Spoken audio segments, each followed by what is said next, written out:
ଦୁଇଟି ରସୁଣ ଏଇଠି ରଖିଦିଅ, ଗ୍ୟାରେଣ୍ଟି ଦେଉଛି ସେ ବିବାହିତା ନାରୀ 5 ମିନିଟ୍ରେ ତୁମ ପାଖକୁ ଆସିବା ପାଇଁ ବାଧ୍ୟ ହେବ।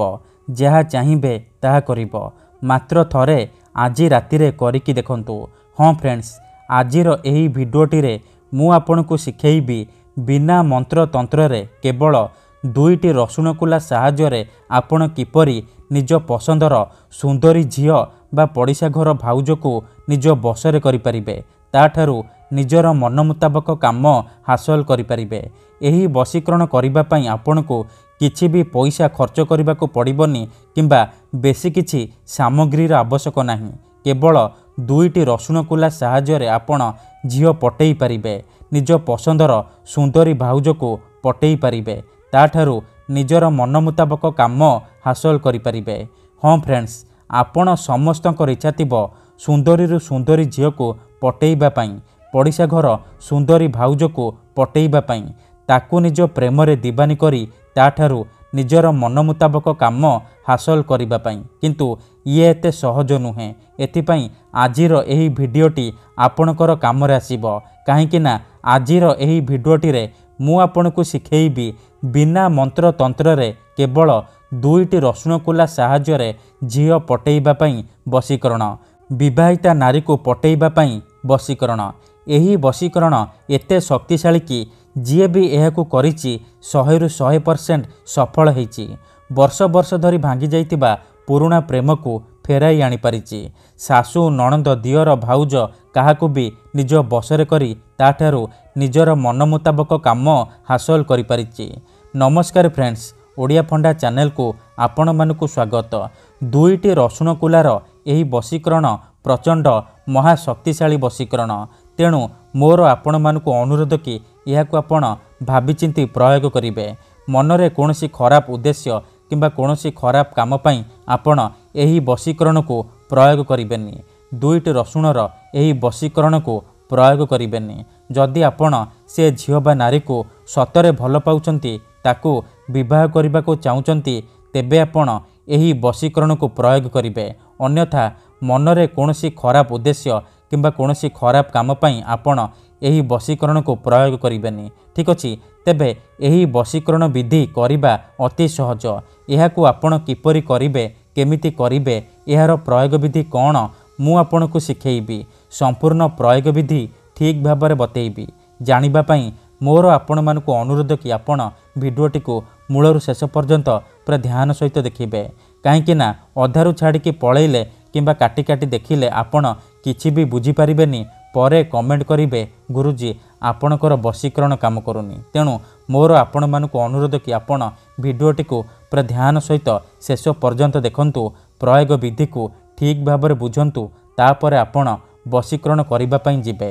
ବିଧିଟି ଜାଣିବା ପୂର୍ବରୁ ମୋର ଆପଣମାନଙ୍କୁ ଅନୁରୋଧ କି ଯଦି ଆପଣ ଆମ ଚ୍ୟାନେଲକୁ ନୂଆ ଆସିଛନ୍ତି, ତେବେ ଦୟାକରି ଚ୍ୟାନେଲକୁ ସବସ୍କ୍ରାଇବ୍ କରି ପାଖରେ ଥିବା ବେଲ୍ ଆଇକନ୍କୁ ମଧ୍ୟ ଦବାଇ ଦିଅନ୍ତୁ। ଯାହାଦ୍ୱାରା ଆମେ ଯେଉଁ ବି ଭିଡ଼ିଓ ଅପଲୋଡ଼ କରିବୁ ସର୍ବପ୍ରଥମେ ଆପଣ ଦେଖିପାରିବେ ଆଉ ତା'ର ଲାଭ ପାଇପାରିବେ। ଠିକ୍ ଅଛି, ତେବେ ମନେ ରଖନ୍ତୁ, ଏହି ବଶୀକରଣ କରିବା ପୂର୍ବରୁ କିଛି ବିଶେଷ କଥା ଜାଣି ରଖନ୍ତୁ। ମନ୍ତ୍ର, ତନ୍ତ୍ର, ଯନ୍ତ୍ର, ବଶୀକରଣ ଇଏ ଏମିତି ସେମିତି କାମ କରେନି। ମନରେ ସମ୍ପୂର୍ଣ୍ଣ ବିଶ୍ୱାସ, ନିଷ୍ଠା ଆଉ ଏକାଗ୍ରତାର ସହିତ ଆପଣଙ୍କୁ ଏହି ବଶୀକରଣ କରିବାକୁ ପଡ଼ିବ। ମୁଁ ଆପଣଙ୍କୁ ଯେମିତି ଶିଖେଇବି ଆପଣଙ୍କୁ ଠିକ୍ ସେହିପରି କରିବାକୁ ପଡ଼ିବ। ତେବେ ଯାଇ ମୁଁ ଆପଣଙ୍କୁ ଗ୍ୟାରେଣ୍ଟି ଦେଉଛି ଆପଣ ଯେଉଁ ଝିଅ ବା ବିବାହିତା ନାରୀ ଉପରେ ଏହି ବଶୀକରଣକୁ ପ୍ରୟୋଗ କରିଦେବେ, ସିଏ ସେହି ସମୟଠାରୁ ଆପଣଙ୍କ ଆଡ଼କୁ ଆକର୍ଷିତ ହେବାକୁ ଲାଗିବ, ଆପଣଙ୍କୁ ଭଲ ପାଇବାକୁ ଲାଗିବ। ଆପଣଙ୍କ ପ୍ରେମରେ ଏମିତି ଦିବାନୀ ହେଇଯିବ କି ଆପଣଙ୍କୁ ନ ଦେଖି ଗୋଟେ ମୁହୂର୍ତ୍ତ ବି ରହିପାରିବନି। ଯେଉଁ ଝିଅ ଆପଣଙ୍କୁ ଭାव ଦେଉନଥିଲା, ସିଏ ନିଜେ ଆସିବ ଆପଣଙ୍କ ସହିତ କଥା ହେବ, ଆପଣଙ୍କୁ ଭଲ ପାଉଛି ବୋଲି କହିବ। ଯେଉଁ ପଡ଼ିଶା ଘର ଭାଉଜର ସୁନ୍ଦରତାକୁ ଦେଖି ଆପଣ ତାକୁ ଦିନରାତି ଭାବୁଛନ୍ତି, ସିଏ ନିଜେ ଆପଣଙ୍କୁ ଫୋନ୍ କରିବ, ଘରକୁ ଡାକିବ, ଯାହା ଚାହିଁବେ ତାହା କରିବ, ଆପଣଙ୍କର ସବୁ ଇଚ୍ଛା ପୂରଣ କରିବ। ଠିକ୍ ଅଛି, ତେବେ ଏହି ବଶୀକରଣ ବିଧି ଆପଣ କିପରି କରିବେ, କେମିତି କରିବେ, ଧ୍ୟାନ ସହିତ ଶୁଣନ୍ତୁ। ଏହି ବଶୀକରଣ କରିବା ପାଇଁ ଆପଣ କେବଳ 2ଟା ରସୁଣ କୁଲା ଆଉ ଗୋଟିଏ ଛୁଞ୍ଚି ଆଣିବେ। 2ଟା ରସୁଣ କୁଲା ଆଉ ଗୋଟିଏ ଛୁଞ୍ଚିର ସାହାଯ୍ୟରେ ଆପଣ ନିଜ ପସନ୍ଦର ସେ ଝିଅ ବା ବିବାହିତା ନାରୀକୁ पटई पारिबे, ताकू निज बसरे करिपारिबे। एही वशीकरण विधि को आपण केवल शुक्रवार दिन करिबे। केउ भी समय रे करिपारिबे। विधिटी करिबा पूर्वरु भल भाबरे हाथ गोड़ मुह धोईकी सफा वस्त्र पिंधिकी आपण एही वशीकरण को आरंभ करिबे। प्रथमे आपण कौन करिबे, जो दीटा रसुण कुला आनिचंती से दीटा रसुण कुलारू गोटिए रसुण कुलारे सेई झियो बा स्त्रीर नाम लिखिबे जहाकू आपण निज बसरे करिबाकू चाहुचंती। आउ गोटिए रसुण कुलारे आपण निजर नाम लिखिबे। तापरे से दीटाक रसुण कुलाकू डाहाण हातरे मुठेईकी धरिबे। आउ आखि बंद करिकी 7 थर सेई झियो बा स्त्रीर नाम उच्चारण करिबे। तापरे से दीटाक रसुण कुलारे फुंकी देबे। तापरे निजर नाम 7 थर उच्चारण करिबे। पुणी आपण से दीटाक रसुण कुलारे फुंकी देबे। एतिकी करि सारिबा परे से दीटाक रसुण कुलाकू एकाठी करी सेथिरे छुंची को फोड़ी देबे। ध्यान रखिबे जेमिति दीटाक रसुण कुला छुंची मझिरे रहिबो।